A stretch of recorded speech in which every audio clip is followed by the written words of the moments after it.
तो हेलो दोस्तों, हमारे यूट्यूब चैनल में आपका स्वागत है और आज हम लोग उड़ीसा के बालासुर गाँव की बात करेंगे, जो कि बहुत ही अभी चर्चे में है बात।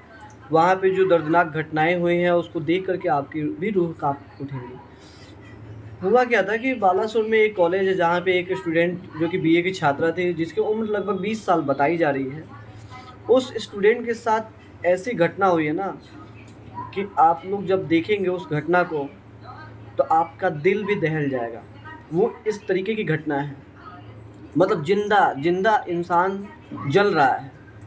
मतलब वो इतना टॉर्चर हो चुका था ना वो, कि वो अपने को खुद से ही खुद को आग लगा लिया था। और आप लोग सोचिए ज़रा कि वो घटना कितना दर्दनाक हो सकता है, जो कि खुद से अपने बॉडी में, शरीर में खुद को आग लगा लेना। वो मतलब वो किस लेवल तक वो पीड़िता पहुँच चुकी थी।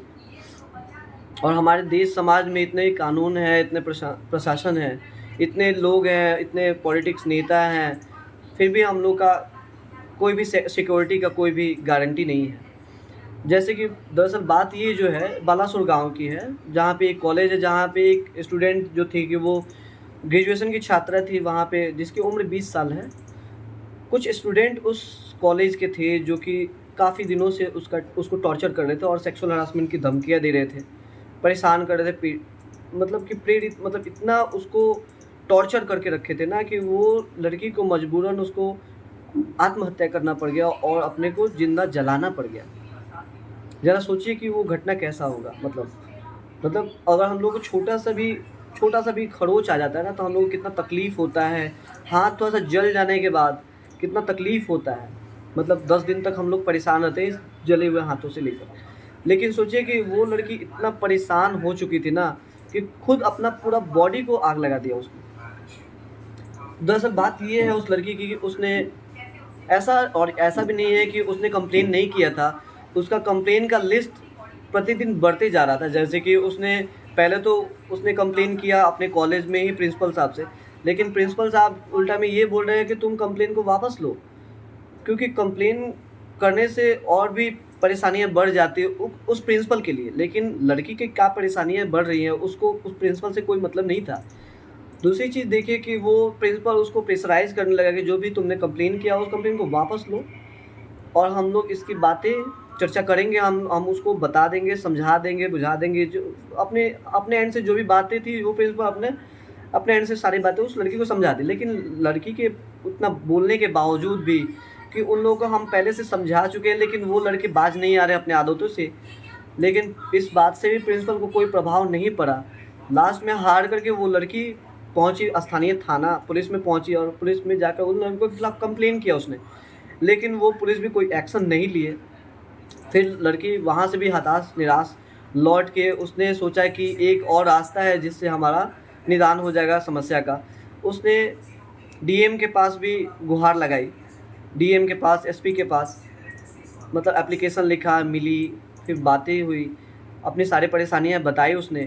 लेकिन डीएम और एसपी तो इतने व्यस्त होते हैं कि उसको, तो ये जो भी बातें थी, लड़कियों की जो भी बातें थी, उस पे उसने भी कोई एक्शन नहीं लिया।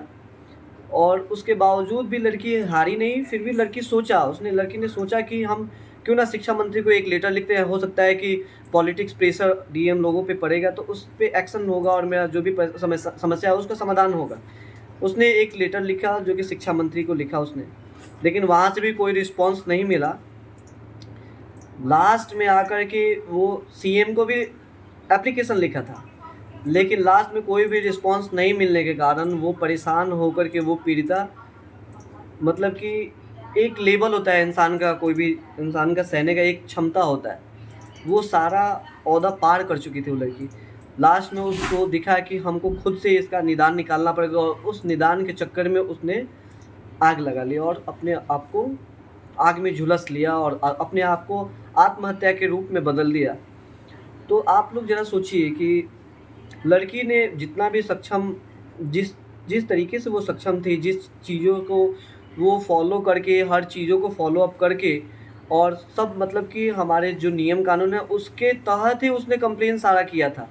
लेकिन उसके बावजूद भी उसको कोई रिस्पॉन्स नहीं मिलने के कारण बाद में लड़की परेशान हो कर के अब सोचिए कि आए दिन इतने घटनाएँ हो रही हैं, इतने लड़की परेशान होती है, पीड़िता होती है, लास्ट में उसको मार देता है लोग या फिर उसके साथ गलत कर देता है लोग। इन चीज़ों से वो बहुत ही डरी हुई थी लड़की और इसके कारण वो अपने आप को आग में ही डाल दिया और डाल कर के आत्महत्या कर लिया। सोचिए कि वो लड़की के ऊपर क्या बीत रही होगी जो कि मतलब पूरा उसका बॉडी लगभग 90% बॉडी उसका आग में झुलस चुका था। समझिए कि उसके अंदर से रूह काँप उठी होगी, उसका आत्मा जो है वो चीख रहा होगा उस आग में झुलसने के कारण। मतलब एक समझिए कि एक ज़िंदा इंसान को आग में झुलस देना मतलब कि बहुत ही दर्दनाक चीज़ है। उसके मृत्यु के बाद फाइनली पता चला कि हमारी राष्ट्रपति जो हैं मुर्मू जी, वो आए थे उसके पार्थिव शव को देखने के लिए। अब आप सोचिए कि जब वो ज़िंदा थे तो मतलब ये 4-5 जो लिस्ट है, प्रिंसिपल पहले, उसके बाद थाना अध्यक्ष, फिर से डीएम, एसपी, शिक्षा मंत्री, इन 5-6 जन को रिक्वेस्ट करने के बावजूद किसी ने जब नहीं सुना, फिर उसने आत्महत्या किया। फिर देखिए कि मृत्यु होने के बाद हमारे राष्ट्रपति जो मुर्मू जी है, उससे मृत्यु होने के बाद वो मिलने आई, ठीक है? मतलब उनका जो काम था वो उसने उन्होंने किया। मतलब उनको आना था, मिलना था, महिला थी, लेडीज़ थी, उसके लिए उन्होंने सम्मान जो भी किया उस लड़की के लिए बहुत बड़ा है। लेकिन आप सोचिए कि हमारा प्रशासन कहाँ पे सोया हुआ है। मतलब प्रशासन को मतलब प्रशासन का काम ही तो है ना वो। मतलब प्रशासन को तो काम ही है हर लोगों को सिक्योरिटी देना या फिर सेफ्टी रखना या फिर कोई भी चीज़ों पे एक्शन लेना। आप देखेंगे कि जो मुंबई में एक कांड हुआ था बम ब्लास्ट वाला, बम ब्लास्ट जो हुआ था, उसमें छोटा-सा चूक था। मतलब बम ब्लास्ट के दौरान जो वहाँ से जो भी लोग आए थे, टेररिस्ट जो आए थे, वहाँ पे एक महिला से टक्कर हुई थी। मतलब जहाँ पे फिश मार्केट है वहाँ पे एक महिला से टक्कर हुई थी और उसने कंप्लेन भी किया था। पुलिस के पास कंप्लेन किया था कि कुछ अजनबी लोग आए हुए हैं और कुछ बैग में भर के कुछ लिए हुए हैं, हमको कुछ उन लोगों पे डाउट हो रहा है। तो वहाँ पे वो पुलिस वाला इग्नोर किया था कि अभी तो मुंबई इतना बड़ा शहर है, वहाँ पे तो बहुत सारे लोग आते रहते हैं। तो हो सकता है कि कोई आए होंगे, विदेशी आए होंगे फ़िश खरीदने या फिर मार्केटिंग के लिए या फिर बिज़नेस के पर्पज़ से कोई आए होंगे। वहाँ पे तो बहुत सारे लोग आते हैं। इसमें तो कोई बड़ी बात नहीं है ना। बाद में जब छानबीन हुई ना, बम ब्लास्ट जो भी घटना हो गई, उतना लोग मारे गए, ताज होटल पे अटैक हुआ और इन सब की छानबीन के बाद पता चला था कि वो जो महिला जिस लड़के को जो जो भी वहाँ पे आदमी जो आए थे वहाँ पे टेररिस्ट लोग, वो उसी का कंप्लेन उस महिला ने किया था वो पुलिस के पास। अगर वो पुलिस एक्शन उस टाइम लिया होता ना, तो आज मुंबई ब्लास्ट नहीं हुआ था होता और उतने लोग जो अपनी जान गँवा दिए, वो चीज़ नहीं हुई होती। ताज होटल पे अटैक कितने लोग मारे गए उसमें, कितना क्षति नुकसान हुआ हम लोगों का, वो चीज़ नहीं हुआ होता। तो कहीं न कहीं उस मुंबई अटैक में भी पुलिस का हाथ था। मतलब पुलिस अगर अपने नाकामयाब हुई वहाँ पे और एक्शन नहीं ली, तो कहीं न कहीं तो उसका भी उसमें श्रेय जाता है मुंबई पुलिस के लिए। और मुंबई पुलिस को तो उस टाइम एक्शन लेना चाहिए था ना कि कोई भी मैटर अगर कोई कंप्लेन कर रहा है, तो आप जाइए वहाँ पे जाँच-पड़ताल कीजिए, छानबीन कीजिए ना। फिर आपने तो उस पे एक्शन नहीं लिया ना। तो कहीं न कहीं अगर ये जो घटना उड़ीसा की जो घटना है, अगर पुलिस ने एक्शन लिया होता और उन लोगों को सबक सिखाया होता, उन स्टूडेंट को सबक सिखाया होता और एक्शन लिया होता, तो कहीं आज हमारे बीच वो लड़की होती आज। मतलब आप सोचिए कि उस लड़की की उम्र 20 साल थी और उस लड़की को बड़ा करने में उसके माँ-बाप की क्या योगदान रही होंगी, तो आप इस बात से सोचिए। मतलब अभी तो जो भी हमारा वीडियो देख रहे हैं, जिसके जो भी माँ-बाप बड़े लोग हैं, वो जो हमारा वीडियो देख रहे हैं, वो लोग तो समझ पाएँगे ना ये चीज़ों को कि बड़ा बच्चा को बड़ा करने में जो योगदान लगता है, एक-एक चीज़ लगती है उसमें, क्या-क्या कैसे उसको पाल-पोस कर बड़ा किया जाता है, पढ़ाई-लिखाई जो भी चीज़ होती है, उसका सिक्योरिटी करना, सेफ्टी रखना, वो सारी चीज़ें जो हैं, वो एक माँ-बाप ही समझ सकता है ना। लेकिन ये पुलिस वाले अभी जो पुलिस वाले ने इस पे एक्शन नहीं लिया या फिर इग्नोर किया इस चीज़ों को या फिर जो प्रिंसिपल है उसके बारे में भी हम बोलेंगे, उसका भी तो बाल-बच्चा होगा ना। उसको तो ये चीज़ सोचना चाहिए ना कि हम प्रिंसिपल हमको इतना बड़े पोस्ट पे बैठाया गया तो हमको झक मारने के लिए तो नहीं बैठाया गया ना। किसी भी चीज़ के लिए बैठाया गया कि कोई भी प्रॉब्लम होगा उसको सॉल्यूशन देने के लिए बैठाया गया या फिर स्टूडेंट के बारे में सुनने के लिए बैठाया गया। मतलब आप लोग सोचिए कि कॉलेज का टाइमिंग क्या होता है? मतलब 4 से 5 घंटा, उसमें भी उस लोगों को काम नहीं हो पा रहा है। 4-5 घंटा का भी जो काम है उन लोगों से काम नहीं हो पा रहा है। मतलब सोचिए कि उसके कारण, पुलिस के कारण डीएम, शिक्षा मंत्री जो भी जिसको वो उसने गुहार लगाई थी, उन लोगों के कारण आज वो लड़की हमारे बीच नहीं है। उन लोगों का कुछ नहीं गया। अभी तो जो भी प्रोटोकॉल है फ़ॉलो अप किया जाएगा, उस पर लड़का को कार्रवाई किया जाएगा, लड़का को जेल डाला जाएगा, कार्रवाई होगा, पुलिस होगा, थाना होगा, जेल होगा, कॉलेज ये कोर्ट कचहरियाँ होंगी, ये सब चीज़ प्रोटोकॉल फ़ॉलो किया जाएगा। लेकिन इन सब चीज़ के बावजूद भी तो वो लड़कियाँ हमारे बीच नहीं आ सकती है ना। तो कहीं न कहीं हमारे जो बीच में जो सिस्टम है, जो हमारा संविधान है, ये सब चीज़ों का तो उल्लंघन हो रहा है। मतलब कि इतना व्यस्तता हो गई है ना, मतलब कि कॉलेज के जो प्रिंसिपल है उनको समझिए कि उन पे क्या, मतलब कि इतना क्या व्यस्तता हो गई उनको। एक छोटा-सा उनसे ये चीज़ जो सॉल्यूशन था वो नहीं कर पाए एक पीड़िता, जबकि वो कोई स्टूडेंट, मतलब कि लड़का का कोई मैटर नहीं था, लड़की का मैटर था। इस पे तो उनको तो एक्शन लेना ही चाहिए था ना, जबकि खुद खुद मतलब हिम्मत जुटा के वो लड़की गई थी। आप ज़रा सोचिए कि हम लोग को मतलब आज से 40 साल 50 साल पहले कितनी महिलाएँ साक्षर होती थी, मतलब कितनी महिलाएँ पढ़ाई करती थी। बहुत कम, मतलब लिटरेसी रेट महिलाओं की बहुत कम थी। जो बड़े शहर की महिलाएँ थी वो पढ़ाई कर पाती थी, क्योंकि वो उनका शहर जो होता था उसमें काफ़ी लोग डेवलप हो चुके थे, तो उसके कारण वहाँ के लिटरेसी रेट महिलाओं की जो थी वो अच्छी थी। लेकिन जो गाँव समाज के, जहाँ पे लोग, मतलब गाँव समाज के लोग रहते हैं, वहाँ पे महिलाओं की लिटरेसी रेट बहुत कम थी। तो आज देखिए कि आज हर लोग चाहता है कि हमारा बच्चा पढ़े, आगे बढ़े, शिक्षा मिले उसको। तो मतलब कि उन लोगों को तो सलाम होना चाहिए, सलाम करना चाहिए उन माँ-बाप का, जो कि अपनी बेटियों को पढ़ने के लिए, मतलब कि आगे बढ़ा रहे हैं और भेज रहे हैं पढ़ने के लिए, पढ़ाने के लिए।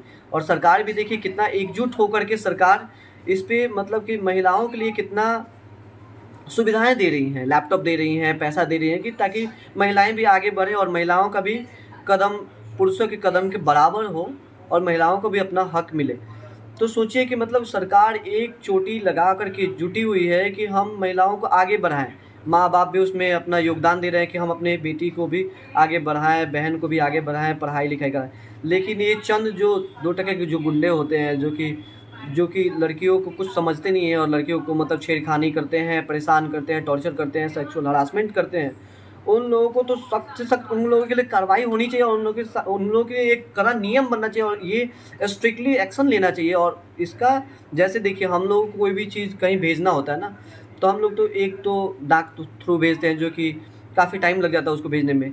लेकिन कोई भी इम्पोर्टेंट चीज़ होता है, इम्पोर्टेंट डॉक्यूमेंट होता है या फिर कोई इमरजेंसी डॉक्यूमेंट होता है, उसको हम स्पीड पोस्ट के थ्रू भेजते हैं। ये बहुत पहले से स्पीड पोस्ट का चलन चल रहा है।